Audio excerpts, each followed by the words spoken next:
Hello, Malcolm here, and thanks for joining me today on the Sunday Sample for Corporate Worship Matters.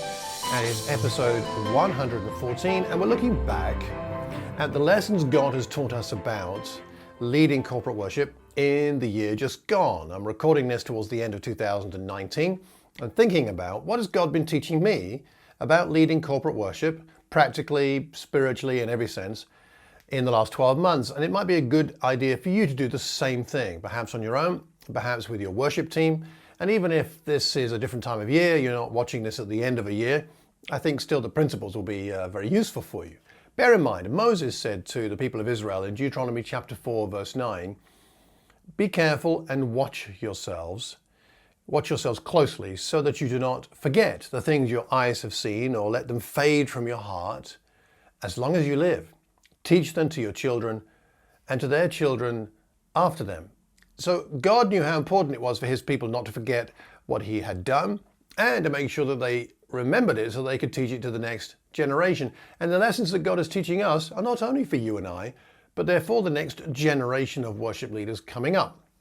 They might be singing songs in a very different way to us. There might be some different genres that will be invented that we don't even know about yet. But the principles of what God has taught us will be useful to them.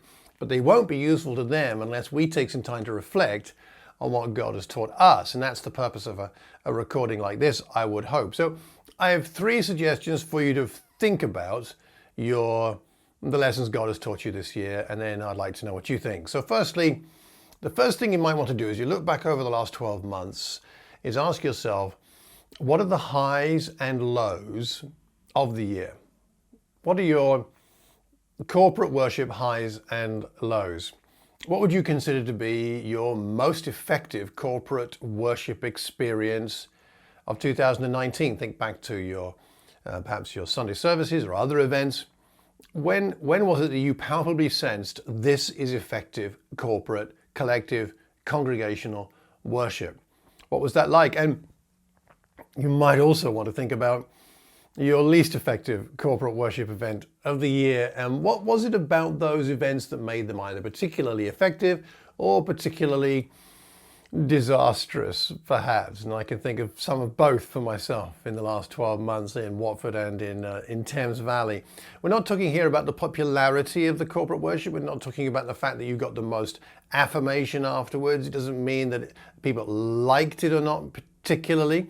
Some of Jesus' most effective teaching and preaching was not particularly liked or popular. So it's not about popularity, it's not about whether people liked it, it's about whether you discerned that it was effective. That's more the point. So we're not talking necessarily about the fact that it was all slick and went perfectly. We're not saying that no one sang a wrong note or played a wrong note. We're not saying it all went smoothly necessarily. Those things are nice when they happen too. But we're talking about something more spiritually powerful here, aren't we? About the way that the Spirit moved in the event and in the worship. So if you're not sure about how to figure that out, then what can we do except pray and ask God to give us the wisdom that we don't have. He has all the wisdom. He can help us to understand and think through which events were effective and which were not and why. He can help us with that. So devote some time to prayer, devote some time to thinking and reviewing your year. Maybe go back through your list of services. You may not be able to look at every detail, that's okay, but at least refresh your memory as to some of the things that happened this year, perhaps special events, and then ask yourself, what are the big lessons from these, the highs and the lows? That's number 1. Number 2, feedback. Consider the feedback you've received this year. What have people told you at the church events that they liked or didn't like, or they found useful or not, or healthy or not, or effective or not? What have people told you? What comments have been left online if you've been putting things online? What have people said after your corporate worship team devotionals or after a church service?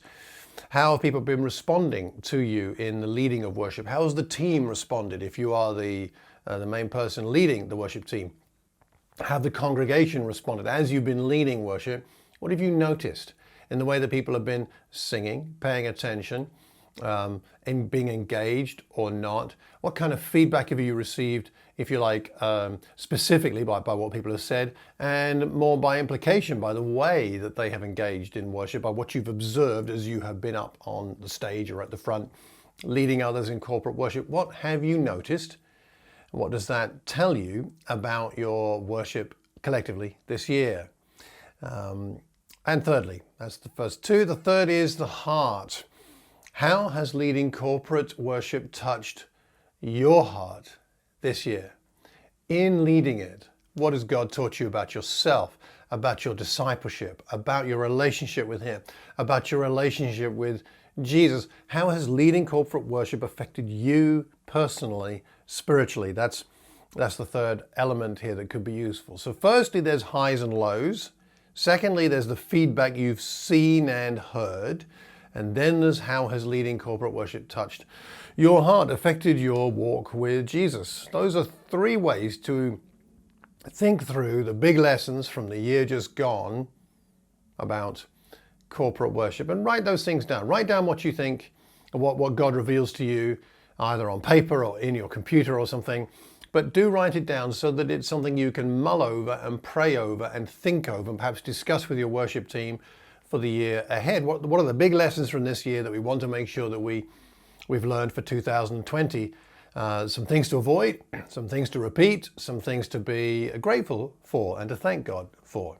So I'd be grateful if you could share your thoughts here, wherever you hear or see this recording, because we need to learn from each other. It could be that the lesson God has taught you for this last year are the very lessons that He will be teaching me or others who watch and listen to these in the year ahead. And perhaps if we can learn what you've learned, it will help us to get a head start and cooperate with God as He might teach us the same things in 2020. So that's my thought for today's episode. I hope that's useful for you.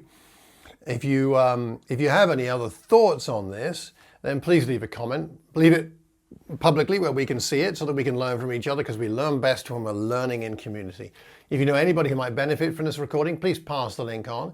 If you're watching the YouTube video, then click the notification button, the subscribe button, so you'll be the first to be notified when new recordings come out. If you are listening to the podcast, can I ask you to leave a podcast review?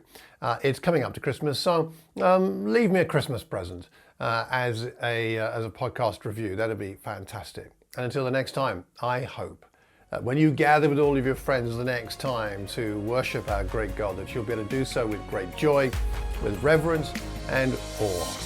So until the next time, take care and God bless.